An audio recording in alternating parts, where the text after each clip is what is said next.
नमस्कार, मैं हूँ डॉक्टर रत्ना मानिक और साहित्य की दुनिया में आप सभी श्रोताओं का बहुत बहुत स्वागत करती हूँ। आज मैं आपको सुनाने जा रही हूँ धर्मवीर भारती की सुप्रसिद्ध कहानी कफन चोर।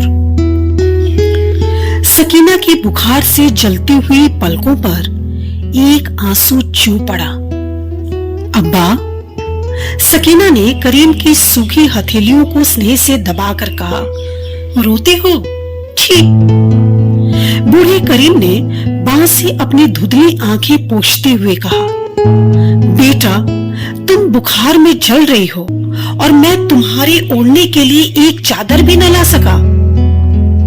सकीना बात काट कर बोली, तो इसमें रोने की क्या बात? सुनते हैं सरकार ने इंतजाम किया है, बहुत सा सस्ता कपड़ा आने वाला है, तब खरीद लेना, फिर मुझे तो जाड़ा भी नहीं लगता। सकीना मुश्किल से अपनी कपकपी रोक पा रही थी। सरकार, करीम ने एक ठंडी सांस लेकर कहा। सकीना ने देखा करीम बहुत दुखी हो रहा है। फौरन ध्यान बटाने के लिए बोली, नींद आ रही है अब्बा, कोई कहानी सुनाओ ना। पगली, तुझे भी इस वक्त कहानी सूझती है? बेटा, हमें लोगों के हालात कोई अखबार में छपा दे तो बड़ी दर्दनाक कहानी बन जाए। नहीं नहीं, कहानी सुनाओ ना। सकीना छोटे बच्चे की तरह मचलकर बोली। अच्छा सुन, करीम बोला, यही लखनऊ का किस्सा है। नवाबी अमल था। छतर मंजिल में नवाब साहब की ऐशगाह थी।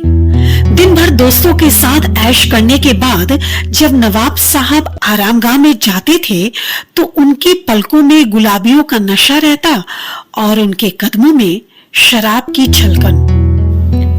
उन्हें सहारा देने के लिए जीने की हर सीढ़ी पर दोनों ओर नौजवान बांदियां रहती थी, जिनके कंधों पर हाथ रखकर वे धीरे धीरे ऊपर जाते थे। सुन रही है ना? अच्छा, तो एक दिन सभी बांदियां मुर्शिदाबादी रेशम की पोशाक पहनकर खड़ी हुई। नवाब साहब ने पहले बांदे के कंधे पर हाथ रखा ही था कि रेशम की चिकनाहट की वजह से दुपट्टा फिसल गया और वे गिरते गिरते बचे। नीचे से ऊपर तक बांदियों में भय की एक लहर दौड़ गई। नवाब साहब संभले और गरज कर बोले, बच जा तो, कल से तुम लोगों के कंधे नंगे रहने चाहिए। और दूसरे दिन से उनके कंधे नंगे रहने लगे। समझी बेटी, तब कपड़ों की कमी नहीं थी और न अब है, मगर हम गुलाम और गरीब तब भी नंगे रहते थे और अब भी नंगे रहते हैं। जानते हैं क्यों? ताकि अमीर लोग हमारे नंगे कंधों पर आसानी से हाथ जमाकर सोने और चांदी की सीढ़ियों पर चढ़ सके। सो गई सकीना? सकीना सो गई थी। करीम उठा, एक फटी चटाई पर बाहों पर सिर रखकर लेट रहा। उसने दोपहर से कुछ नहीं खाया था। भूख लगी थी मगर वह धीरे धीरे सो गया। हिंदुस्तानियों की आदत है कि जब वे भूखे होते हैं तो सो जाते हैं और सपने देखने लगते हैं। करीम ने भी एक सपना देखा। हिंदुस्तानियों की तरह वह भी इस दुनिया से ऊबकर बहिश्त चला गया। आगे आगे कांपता हुआ करीम और पीछे पीछे अपने फटे कुर्ते को संभालती हुई मासूम सकीना। सामने तख्त पर खुदा था। करीम ने सिर झुकाकर कहा, या खुदा, हम नंगे हैं, भूखे हैं। खुदा ने अपनी आंखें उठाई। सकीना पर उसकी निगाह गड़ गई और उन्होंने बगल में बैठे हुए एक फरिश्ते से कहा, हजरत, मैं देखता हूं कि भूख में भी आदमी का हुस्न निखरता जाता है। फरिश्ते ने अदब से सिर झुकाकर कहा, हुजूर की नायाब कुदरत। खुदा ने खुश होकर कहा, अच्छा, तो इस हसीना का नाम हूरों में दर्ज कर लो। फरिश्ते सकीना की ओर बढ़े। खबरदार! करीम की भूखी पसलियां गरज उठी। खुदा ने उसे देखा।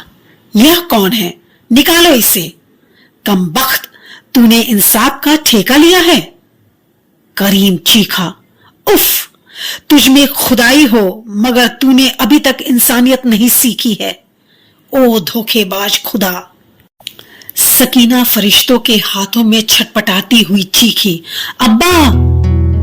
करीम की आंखें खुल गई। छटपटाती हुई सकीना चीख रही थी, अब्बा।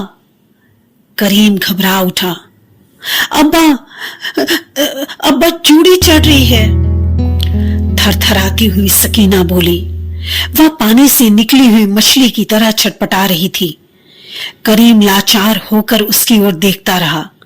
उसके पास नाम के लिए एक धोती भी न थी कि पूस की रात में जूड़ी से कांपती हुई रोगीन बेटी को उड़ा सके। हाथ ऐंठ रहे हैं अब्बा, कहकर उसने हाथ झटके और महीनों से पहना हुआ जर्जर कुर्ता बगल के पास से चरचरा कर फट गया।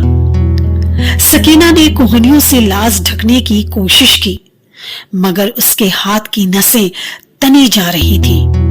वह शर्म से तड़प गई। करीम से अब बर्दाश्त न हुआ। उसकी आंखों में खून उतर आया। उसका रोम रोम सुलग उठा और उसने पैर पटक कर कहा, सकी, सकी, मैं कहीं से भी तुम्हारे लिए कपड़ा लाऊंगा बेटी, कहीं से भी। और झोंके की तरह वह बाहर निकल गया। कब्रगाह में लगे पीपल के नीचे एक मुसलमान भिखमंगा बैठा था। सामने थोड़ी सी आग जल रही थी। उसने एक लकड़ी से आग कुरेदते हुए कहा, या खुदा, गजब की सर्दी है। सुना था 14वीं सदी में कयामत होगी, इंसाफ होगा। कयामत बरपा है मगर इंसाफ का पता नहीं। एकाएक तीसरी कब्र के पास एक मनुष्य की छाया दिख पड़ी। वह कब्र आज ही खुदी थी और जुड़ाई करने वाले मजदूर फावड़ा और कन्नी वहीं छोड़कर चले गए थे। उस छाया ने फावड़ा उठाया और चलाना शुरू कर दिया। भिखमंगा डर से कांप गया। यह कौन है? कोई जिन? जिन नहीं, फरिश्ता होगा। कब्र खोदकर गुनाहों का लेखा दर्ज करने आया है।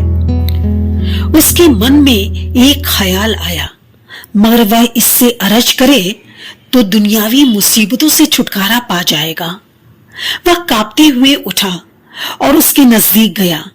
फरिश्ते ने फावड़ा चलाना बंद कर दिया।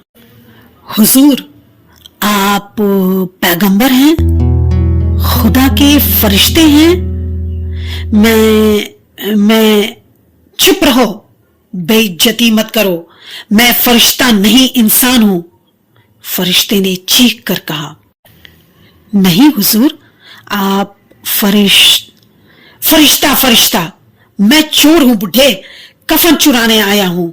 मेरी बेटी बिना कपड़े के मर रही है। तू भी नंगा है। अच्छा, आधा कफन तू भी ले लेना। भिखमंगा सहम कर पीछे हट गया। डर से उसकी घिघी बंध गई और उसके बाद चीख कर बोला, चोर चोर। रखवाले की झोपड़ी से कई लोग दौड़ पड़े। दूसरे दिन लखनऊ में बिजली की तरह इस अनोखी चोरी की खबर फैल गई। सुबह क्लॉथ कंट्रोल ऑफिसर जब चाय पीने बैठे तो उनकी पत्नी ने चाय ढालते हुए कहा, सुना तुमने? कल एक आदमी कफन चुराते पकड़ा गया। पागल हो गई हो क्या? ओवरकोट और मफलर से कान और छाती को ढकते हुए उन्होंने कहा, कपड़े की ऐसी भी क्या कमी? और फिर आदमी चाहे मर जाए, कब्र खोदकर कफन चुराने नहीं जाएगा। फर के दस्ताने से ढकी उंगलियों से चाय का प्याला उठाते हुए उन्होंने जवाब दिया। ये कहानी इतनी ही। सब्र से सुनने के लिए आप सभी का बहुत बहुत शुक्रिया।